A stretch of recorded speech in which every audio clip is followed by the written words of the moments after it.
Welcome po mga kakuya, no? So ating panoorin po ang video na ah, isang members ng INC na talagang napatulpo, no? Dahil daw sa kanyang pagpumilit, no? Pagsampa ang kanyang mga anak daw ay talagang binubugbog, no? So panoorin muna natin po mga kuya ang kanyang video dahil bigyan natin ng reaction dito kung ano ba biblical ba ito na ang mga anak ay dapat nating pilitin na para pagsampa, no? So panoorin muna natin ang video po mga kapatid. Binubugbog niya yung tungkol po sa pagsasamba kasi minsan antok pa po yung mga bata. Pinipilit niya po na tuparin ng mga bata yung gusto niya. Hindi naman po ganun. Sabi ko, kung talagang tunay ka ng ama sa mga anak mo, intindihin mo sila. Sabi ko na gano'n. Kasi yung mga bata pa yan sir, kaya nga siya ama kasi kailangan po ng guide. Sir Gonzalo? Mr. Gonzalo, magandang tanghali po, sir. Opo, sir. Magandang hapon po sa inyo. Opo. Masama po yung hapon ko, sir. Kasi, sir, at sa iyo, sir, mas lalo masama dahil itakukulong na kita, sir. Alam ko po yung kasalanan ko bilang ama po ng pamilya ko. Opo. Bakit mo binubugbog yung mga anak mo lalo ng panganay? Anong meron sa panganay mo? Ba't mo siya palaging pinag-initan? Hindi ko po siya binugbog. Sir, meron po kasi kaming tungkulin na pinipilit ko lang po na sumambayo po yung anak ko. At kalimutan mo nila ako. Kalimutan na pinilulat ko. Huwag lang po kanyang kakawalan ko sa kapila. Yun lang naman po kinakagalit ko sa anak ko. Sir, hindi mo siguro magalit po yung simbahan ninyo kapag ayaw ng mga bata. Opo, sir. Sir, makinig ka, pangaralan kita. Ang very sure, yung simbahan ninyo, maintindihan kung ito mga bata ayaw sumama. Kung ayaw sumama, din alam ko ata may dadalaw dyan galing sa inyong simbahan para tanungin sila, bisitahin sila. Hindi yung pipilitin mo sila kapag ayaw, bubugbugin mo. Ano ba ginagawa mo sa mga anak mo? Sinasaguan mo pag wala ako? Ano ka klase ama? May dahilan po eh. Sige, anong dahilan? Ba't manginampas ng sidya? Meron po kasi yung tungkulin po, ngayon po, inuutosan ko lang po na sumamba sa inadres ng kupag sa anak ko po na mawala na po lahat ako, asawa ko. Huwag lang po yung tungkulin ko sana sa So dahil ayaw magsamba ng bata, hinampas mo sa ulo. Panood po natin mga kakuya ang kanyang video, no? So talagang nakakalungkot lang dahil humantong sa sakitan, no? So para daw sa pagsunod sa kanilang tungkulin na pagsampa. So ano bang turo ng ating Biblia po mga kakuya patungkol po dito? Na sa pilitan ba ang pagsampa sa Diyos? Dito po sa Joshua 24 verse 15, ito po ang ating mababasa. Pumili kayo ngayon kung sino ang inyong paglingkuran. So ipinakita dito na may kalayanan ng tao na pumili, hindi pinipilit po, no? So talagang ayon po sa Joshua 24 verse 15, no? So klarong-klaro po dito sa ikalawa, Diyos naghahanap ng tapat at kusang pagsamba.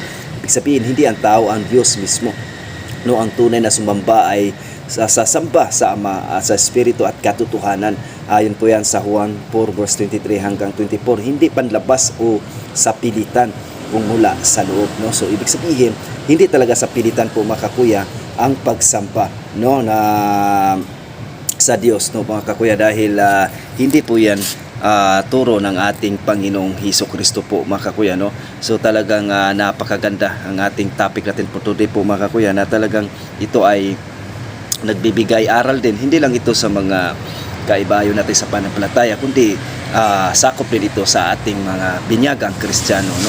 So ang bawat isa ay magbigay ayon sa kanyang pasya o sa kanyang puso, hindi mabigat sa loob o sa pilitan. Ayon naman yan sa 2 Corinto 9 verse 7, no? So prinsipyo ito na ina-apply din sa pagsamba. So ibig sabihin, talagang walang sapilitan talaga, no? So hindi lang ito sa INC o MCGI o sa mga ibang sikta, kundi lahat ito, no? Ang reaksyon natin ngayon ay para sa lahat ito, o mga Kristiyano man o kung ano bang sikta mayroon sila, no? So sa atin mga binyagang Kristiyano, hindi talaga sapilitan, kaya napapansin nyo, wala talagang sapilitan, no? Hindi pinipilit ni Jesus ang sinuman, kung ibig ng sinuman na sumunod sa akin. So ayon po yan sa Matthew 16 verse 24, no? Pansinin ang salitang kung ibig, may pagpili. So kung ibig sabihin kung may pagpipili, no? Sumunod tayo kay Kristo o hindi, ganun po yun, no? Talagang biblical talaga po mga kakuya, no? Na hindi talaga dapat sa pilitan, no? So ang ating pagsamba sa Diyos, kung ibig sabihin may pagpipilian yung tao, kaya binigyan tayo ng freedom po mga kakuya, no? Para para piliin natin kung saan ba talaga tayo. Ibig sabihin, ang dapat natin gawin ay ipagdasal ang ating mga anak na lalo na po ang tatay, no, ang tatay ay talagang may say authority sa kanyang pamilya, ipagdasal ang kanilang mga anak na wala na sa katinuan, wala na sa tamang landas, no. So itong napanood nating video po mga kwent, talagang napaka violente na, pumasok na sa violente, talagang sinasaktan na ang kanyang mga anak. So hindi po siya biblical, no, walang sapilitan ayon po sa ating nabasa po mga kuya, no. So ang pag-ibig ay hindi napipilitan, no, sa 1 Corinto 13 verse 5, no. So ang diwa ng talata nito, no, na talagang ang pag-ibig daw ay hindi napipilitan, no. So ibig sabihin, ang pag-ibig hindi daw napipilitan, no, kusa yan, no. So ibig sabihin talagang gawa ng Diyos yun, no. Ibig sabihin, ipagdasal natin ang ating mga mahal sa buhay na lalo na po naligaw na ng landas, hindi sa pilitan, hindi persahan ang tunay na pagsamba. Ang tunay ay kusang loob, may pananampalataya at pag-ibig. Yan po napaka-importante po mga kakuya, no. Kusang loob na may pananampalataya at pag-ibig. Mas mahalaga ang puso kaysa panlabas na gawa. So mas mahalaga pa rin ang puso, no, kaysa panlabas na gawa, no. So napapansin ko talaga sa mga iglesia ni Cristo, talaga nakabarong yan, talaga formal. So ang tanong, kumusta kaya ang kanilang puso? O mapanghusga pa rin ba? O panay atake pa rin ba sa Catholic Church, no?